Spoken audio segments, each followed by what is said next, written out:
Okay, so next topic is simple pendulum. We know that simple pendulum has a string and a bob, and when we release the bob at a height, it will oscillate in the to and fro direction. So here we are considering a string of length L and a bob of mass m. Alpha is the amplitude of oscillation, and when we are giving an angular displacement theta to the simple pendulum, the linear displacement of the bob will be s. Okay, ഒരു angular displacement theta നമ്മൾ കൊടുക്കുമ്പോൾ displacement linear displacement എന്ന് പറയുന്നത് S ആയിരിക്കും. So നമുക്ക് എഴുതാൻ പറ്റും S is equal to L theta. Okay, that is നമ്മൾ ആർക്ക് ലെങ്ത്തിൻ്റെ കൺസെപ്റ്റാണ് യൂസ് ചെയ്യുന്നത്. Arc length is equal to radius into corresponding angle.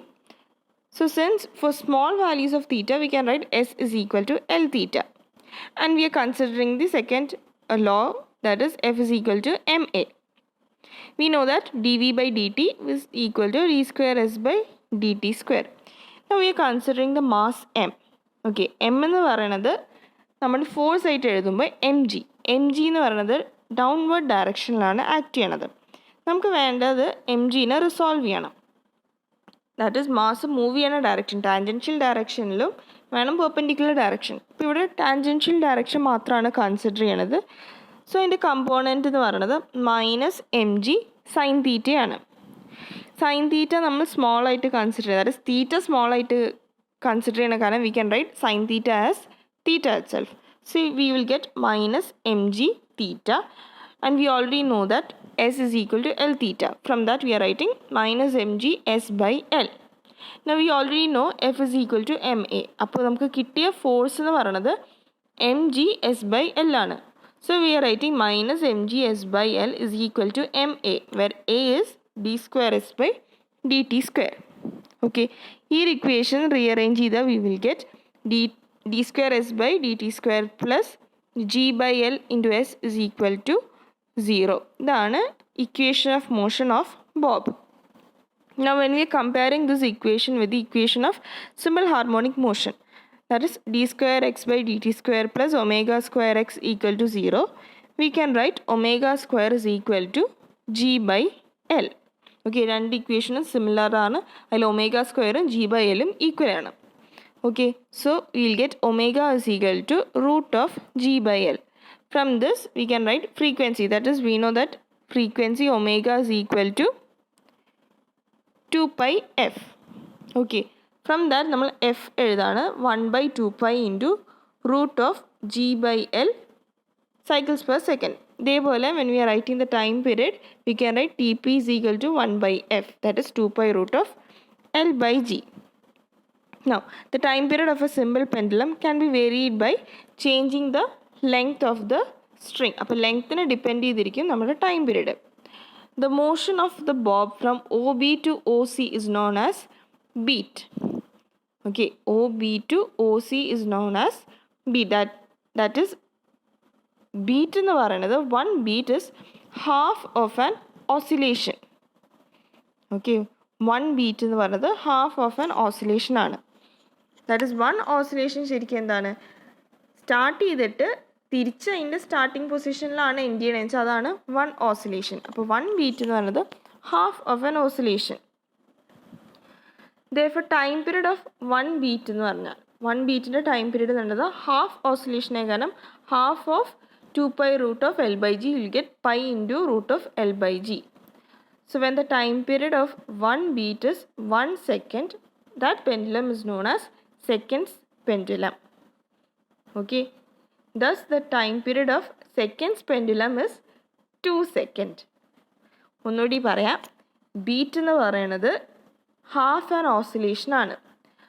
അപ്പോൾ ബീറ്റിൻ്റെ ടൈം പീരീഡ് എന്ന് പറയുമ്പോൾ ഒരു ബീറ്റിൻ്റെ ടൈം പീരീഡ് എന്ന് പറയുന്നത് pi root of L by G ആണ്.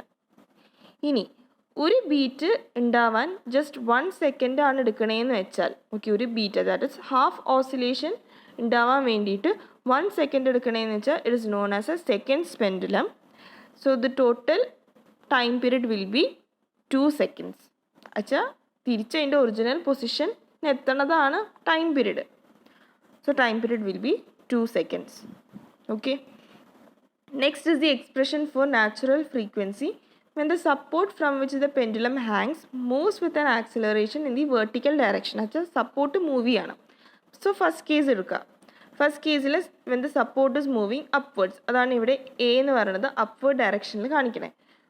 സോ അപ്വേർഡ് ഡയറക്ഷനിൽ എ എന്നുള്ളൊരു ആക്സിലറേഷൻ ഉണ്ടാകുമ്പോൾ inertia force will be in the opposite direction, that is downward direction M A, and the mass will be M G. ഇനി ഇവിടെ A T എന്ന് പറയുന്നത് ഈ മാസിൻ്റെ ആക്സിലറേഷനാണ് A T എന്ന് റെപ്രസെൻറ്റ് ചെയ്യണേ. Okay, so A T is the acceleration of the mass, A is the acceleration of the support. Okay, so since the acceleration is moving in the upward direction, inertia force will be in the downward direction. So the total net force will be minus of mg sin theta minus ma sin theta. mg m along the direction of movement ആണ് നമ്മൾ resolve ചെയ്യണത്. So you will get mg sin theta and ma sin theta. So minus mg sin theta minus ma sin theta is equal to m into a. A ആണ് dv by dt ആയിട്ട് എഴുതിയത്. From this you will get d square s by dt square, that is dv by dt നെ d square s by dt square ആയിട്ട് എഴുതി, will be equal to ഈ ടേമിനെ right hand സൈഡിലേക്ക് കൊണ്ടുപോയാൽ you will get g plus a by l into s. While comparing this equation with the simple harmonic motion, we will get omega square equal to g plus a by l. ഇതിന്ന് you will get omega is equal to root of g plus a by l and f is equal to 1 by 2 pi root of g plus a by l, and the time period 2 pi into root of 1 l divided by g plus a.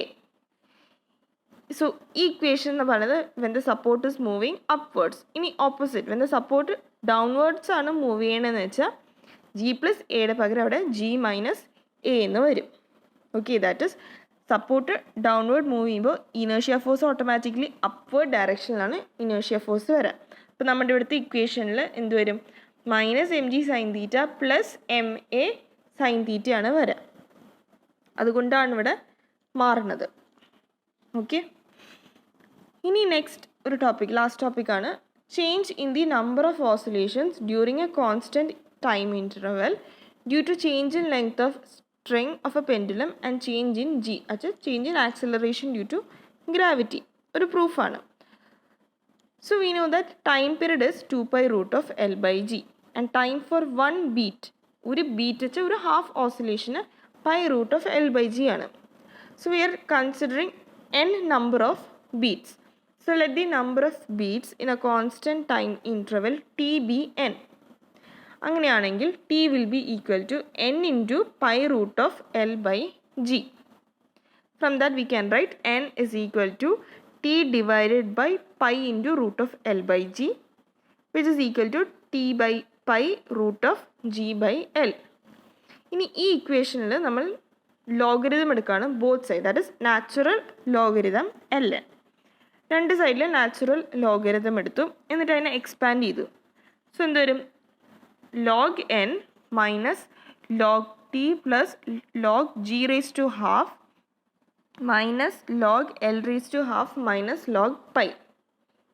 Okay, ഈ ഹാഫിനെ നമ്മൾ raise to ഹാഫിനെ നമ്മൾ പുറത്തേക്ക് എടുക്കുകയാണെങ്കിൽ log N is equal to log T plus half log G minus half log L minus log pi എന്ന് കിട്ടും. And then we are differentiating on both sides. So we know that constant time interval ആണ്. So time is constant. Okay, time constant ആകുമ്പോൾ we can write differentiate ചെയ്യുന്ന സമയത്ത് change ചെയ്യുന്നത് എന്തൊക്കെയാണ്? Number of oscillations change ചെയ്യും, length change ചെയ്യാം, acceleration due to gravity change ചെയ്യാം.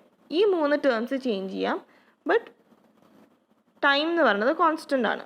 Okay, so will get L എന്നെ ഡിഫറൻഷിയേറ്റ് ചെയ്യുമ്പോൾ 1/n dn is equal to 0. Time constant ആയി കാരണം 0 പ്ലസ് ജി എന്ന് പറയുന്നത് ചേഞ്ച് ചെയ്യും. So half into 1/g into D G minus half into ലെങ്ത്തും change ചെയ്യാനാണ് 1/l dl minus log pi എന്ന് പറയുന്നത് ഒരു കോൺസ്റ്റൻ്റ് ആണ് 0. From this equation we can write dn/n is equal to half into dg/g minus dl/l. ഇതാണ് general equation.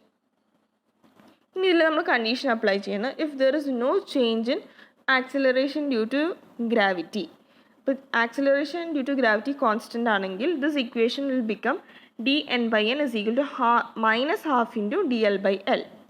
And if there is no change in length, that is length is constant, then the equation becomes dn by n is equal to half into dg by g. So ഇതാണ് simple പെൻഡുലത്തിൻ്റെ different കേസസും അതിൻ്റെ ഡെറിവേഷൻസും. Okay.